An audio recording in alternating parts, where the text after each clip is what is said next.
A graça e a paz do Senhor Jesus. Às vezes as pessoas perguntam o seguinte: minhas orações alcançam o meu cônjuge? Minha oração pode ajudar na santificação do meu cônjuge? A minha oração faz algum efeito? O que meu cônjuge sente quando eu oro? Bem, em 1 capítulo 7, versículo 14, Paulo nos diz o seguinte, que o homem descrente é santificado por meio da mulher crente, assim como a mulher descrente é santificada por meio do marido crente. Aí nós entendemos esse princípio quando lá em Malaquias, capítulo 2, versículo 15, diz que Deus, tendo o Espírito em sobra, fez um só, porque queria uma descendência santa, porque queria que os filhos fossem puros. Bem, para que os filhos fossem puros, Deus queria ligar homem e mulher e que essa união fosse livre de contaminação, ou seja, homem e mulher não ficasse por aí rodando com um e com o outro, mas que tivesse uma aliança. Deus sempre pesou a pureza e sempre prezou a santificação. O entendimento de muitos hoje é que Deus pouco se importa com a impureza, pouco se importa com esse processo. O que ele quer é que o homem vá para o céu de todo jeito. Isso não é verdade. Então, quando entendemos esse princípio, entendemos o poder da oração. Pois o Senhor diz lá em João que nós devemos orar, e quando oramos segundo a vontade do Senhor, nós somos atendidos.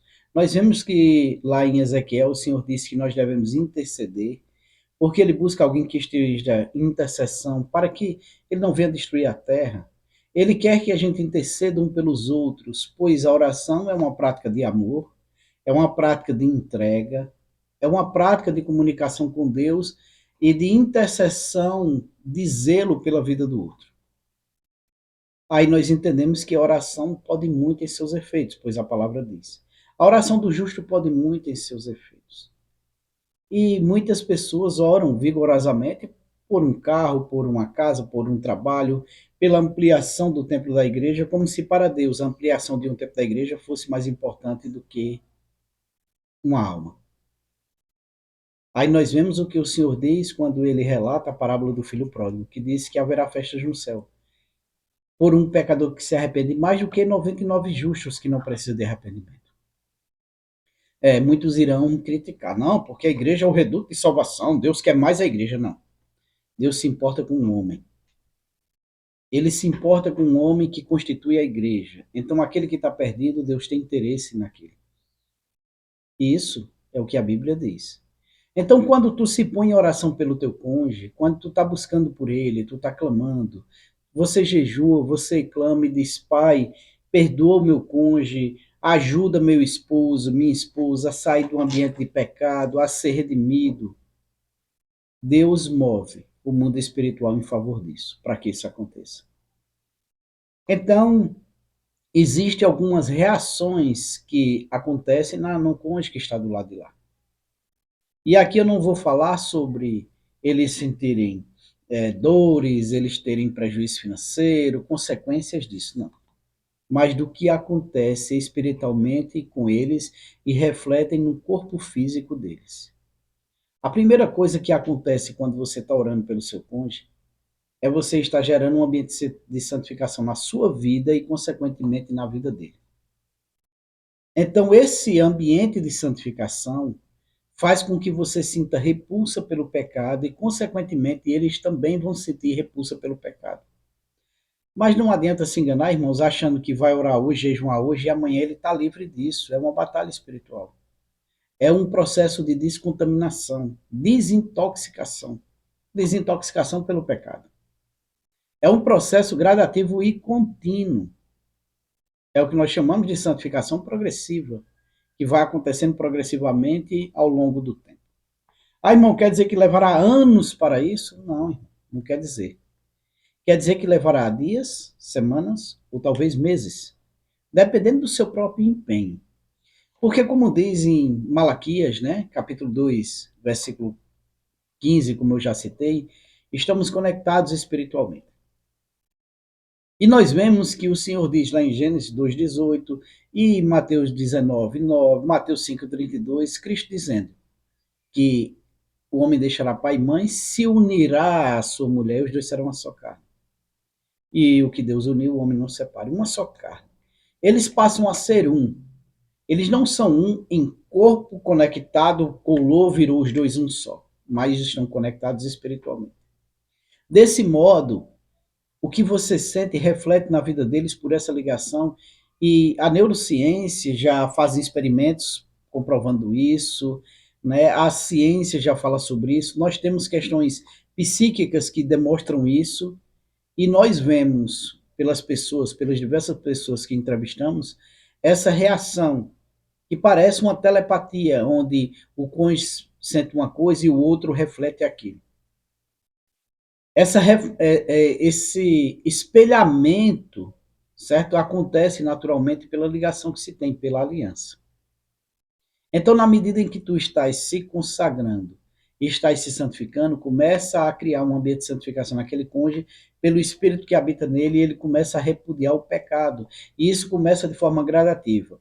E isso faz com que eles comecem a não se sentir bem no ambiente que está e começam a ter comportamentos diferentes do que aquele que ele tinha no início. Então você vai ouvir falar daquele cônjuge que está lá e ele já não está muito feliz, ele não está muito satisfeito, ele já não é o que era antes. E você vai escutar filhos, parentes dizendo: ah, fulano ou fulana não é a mesma pessoa, não está mais feliz como estava antes, naquela situação de relacionamento que ele está, de adultério. Outra coisa que vai começar a acontecer com eles, quando eles começam a ter esse discernimento, são as dúvidas frequentes se estão fazendo a coisa certa. E nesse momento eles começam a sentir um desejo de se reaproximar do cônjuge que ele abandonou. E começam a ter contatos, e começam a procurar conversar. Muitos procuram contato íntimo, contato emocional, sexual. Isso é reflexo do processo de santificação. Que num contato íntimo, num abraço, num carinho, num toque de mãos, no momento em que estão juntos interagindo, tomando um café, conversando e tendo relações sexuais, essa interação faz com que a santificação seja acelerada e aumentada na vida daquele cônjuge. Lógico que, como eu falei, é uma batalha, ele volta para o pecado e tem toda aquela questão de voltar a rolar na sujeira e você continuar se santificando. Então, outra coisa que acontece muito são visitas espirituais àquela pessoa, em sonhos, né, em visões, em mensagens que outras pessoas chegam e dão. E isso começa a vir na mente dele e o Espírito Santo começa a usar tudo isso para mostrar que ele está no erro. E isso faz com que ele cada vez mais sinta-se conectado a você que está se santificando e orando. E quanto mais isso acontece, vai aumentando sua ligação com ele, vai fortalecendo a comunicação e a conexão, como se fosse uma antena de radiotransmissor. Você está com aquele alcance enfraquecido, pois a pessoa está muito distante, mas você aumenta a sua antena, e a antena vai fazer com que o seu sinal para ele vá mais forte e o dele para você chegue mais forte. Esse é o movimento espiritual de santificação através de jejum, da oração, da consagração. Alguns homens e mulheres começam a escutar. E fica tão forte essa ligação que ele escuta a voz do cônjuge que ele abandonou. E escuta até orações que o cônjuge está fazendo. Eu conheço relatos de homens que estavam em casa dormindo e escutou a sua esposa orando, escutou a voz dela. E escutou ela orando. E quando tiveram a oportunidade de conversar, ele perguntou se ela disse tal coisa, tal coisa. Ela disse sim, falei. Ele, em uma oração foi. Então eu ouvi. Alguns sentem a oração da esposa, porque eles começam a sentir quebrantamento e desconforto no pecado. Essas coisas acontecem, está acontecendo com seu cônjuge nesse momento, e você vai me dizer, muitos, né? No meu, não. O meu está super feliz com o pecado, está lá transbordando de alegria. Bem, sabe por que isso acontece? Eles não estarem sentindo suas orações, estarem transbordando de alegria no pecado? Porque você está com seu aparelho transmissor quebrado. Porque suas orações estão contaminadas por tristeza, por dor, por mágoa, por justiça própria, por revolta, por sentimento de punição, por falta de fé, incredulidade. Então, suas orações não nos passam do teto, porque você está muito magoado ou magoada, e é preciso o processo de cura em sua vida. Porque quando você começar a passar pelo processo de cura, suas orações são potencializadas, pois o seu radiotransmissor espiritual vai ser consertado.